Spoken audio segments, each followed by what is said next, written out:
Hey guys, so Trump has been tweeting about a crypto reserve and we gotta get into what the heck that means. We're gonna get up to speed on his tweets of what's going on in the crypto market because it is wild right now, what it could mean in the future, why it's so wild that it's even being talked about, and what to possibly do. So I'm gonna put up on the screen the tweets or from his Trump media account of the messages that he sent. So a U.S. crypto reserve will elevate this critical industry after years of corrupt attacks by the Biden administration, which is why my executive order on digital assets directed the Presidential Working Group to move forward on a crypto strategic reserve that includes XRP, Solana, and Cardano. I will make sure the U.S. is the crypto capital of the world. We are making America great again. Then an hour after that, he tweets again, and obviously Bitcoin and Ethereum, as other valuable cryptocurrencies, will be at the heart of the reserve. I also love Bitcoin and Ethereum. Now, not only Trump is tweeting, but also his son. You could see a couple tweets from him, Eric Trump. I love the genius of announcing a strategic reserve on a Sunday when traditional markets are closed and Wall Street sleeps. So obviously, if you don't know, crypto trades 24/7 when the market is only open Monday to Friday. So for the first time, retail investors win. We'll look at crypto prices in just a second. But traditional finance better catch up or we will quickly become extinct. The world no longer runs on a Monday to Friday, 9 to 5. He had another tweet. This was a few days before the crypto pump. Buy the dips. Then he tweeted just this morning, you're welcome, my friend, hopefully, or it might have been Sunday, I don't remember, but you're welcome, my friend, hopefully I made someone's life just a little bit better. Now, we'll talk about what a strategic reserve is in just a minute, but we just have to go over what the heck just happened to crypto in the last day. So look at the prices of what happened. So this is what happened on Sunday morning. Trump tweets this, complete spikes, which you'll see in a minute. And then today, Monday, March 3rd, completely drops. Pump and dump, basically. So let's look at the prices. So this is Bitcoin. It was around 86,000. Skyrockets up to 94,000. Then drops right back down. Same thing with Ethereum.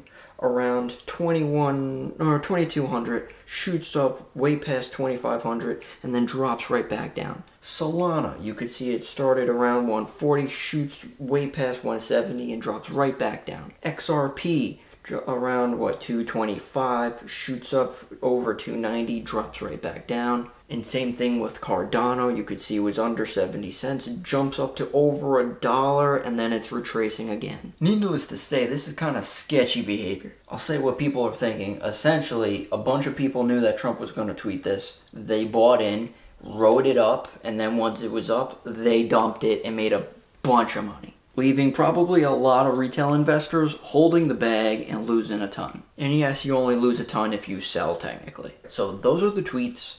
That's what happened with the prices of crypto today. But let's actually talk about this crypto strategic reserve. So you could think of it as we have a couple of different reserves out there. We have a gold reserve.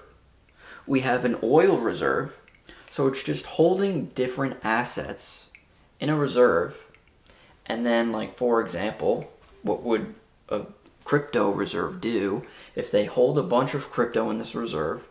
Obviously, that would create demand because the government is buying crypto. So that would increase the price. So if they hold this crypto with this increased price, what could they do with it? That would be up to debate. I know a lot have said, like, if they have they made a bunch of money holding this crypto for the American people, they could possibly pay down the debt. Thinking about that quickly, right now we're paying, so our debt is over $36.5 trillion. We're paying over $1 trillion just in interest every 90 days. Now, I'm certainly no expert, but I've been in the finance realm for over a decade, and I haven't heard anyone, like any politician or bigwig, right, talk about anything about how to actually pay down the debt. When I heard about this idea, I'm like, I guess that could work. Similar to gold. I actually just did a recent video talking about gold. I know Trump is talking about auditing Fort Knox. That's exactly what we talked about. But same idea, central banks are buying up gold, and you can see what has been going on with the price of gold. That's why a lot of people in the crypto industry are interested in a crypto reserve, because obviously that would increase the price. So this is where a lot of people differ when they read this tweet.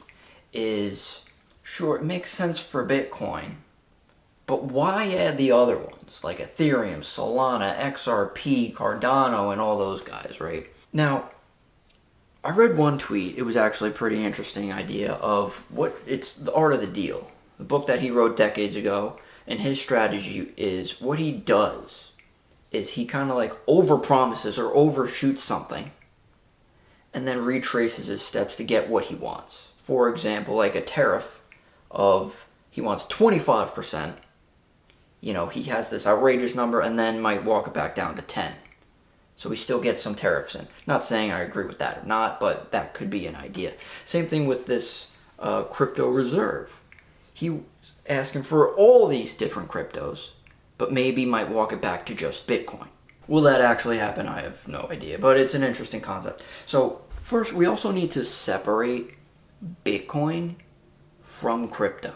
So if you know anything about Bitcoin, Bitcoin has a maximum supply of 21 million Bitcoins. You can't print more Bitcoins. Satoshi Nakamoto created this digital currency, kind of just disappeared, and now it's just like there. It's not like controlled by any entity or corporation. Sure, it might be manipulated, obviously, like we saw today with the pump and dump. Anything could be manipulated, but it's not like controlled by like an entity. So like, for example, gold, let's say. Like, you can hold gold, but there's no like real creator or controller of gold. That's why it's decentralized. All these other cryptocurrencies, Ethereum, Solana, there is no maximum supply. I will say people are certainly using those cryptocurrencies for utility purposes. They're able to buy or exchange it. XRP has a maximum supply, I believe, of 100 billion. Cardano has a maximum supply of, I believe, 45 billion. But with these other cryptos, they're controlled by something, either an individual or a corporation. That's why a lot of people were just saying, like, why include all the others, just have Bitcoin. Now, because Bitcoin is decentralized, it's just very weird as government is getting more involved with it. Like, it was almost made to get away from the government or get away from the fiat currency system. But now it's like the government is intertwining with this. And as the government talks more about this, I feel like this is what is the biggest eye-opener for me. The fact that they're even talking about crypto at all. The fact that they're even buying more gold. Those are not the dollar. That's out of the fiat currency. They're talking about other things. It's almost like they're realizing the fiat currency, your dollar, isn't working. And obviously people are seeing that more and more and more through inflation. Now, if something like this does go through, of this reserve of multiple cryptos, that's odd. Think of it almost, if the idea of coins, you can't wrap your head around that, just replace it with like stocks. Imagine if a government is like, hey, we're going to have a reserve of stocks. We're going to include Apple, we'll include Tesla, but not Disney or something like that. We don't like them. What gives them the right to choose what's in it versus not what's in it? That's almost like the Fed choosing who's too big to fail during the Great Recession. Or like during COVID, that's like the government's telling us what's essential business. So it's kind of odd to include the others. Heck, even the biggest gold bug out there, Peter Schiff, if you don't know him, you should definitely check him out. But even he does not like Bitcoin.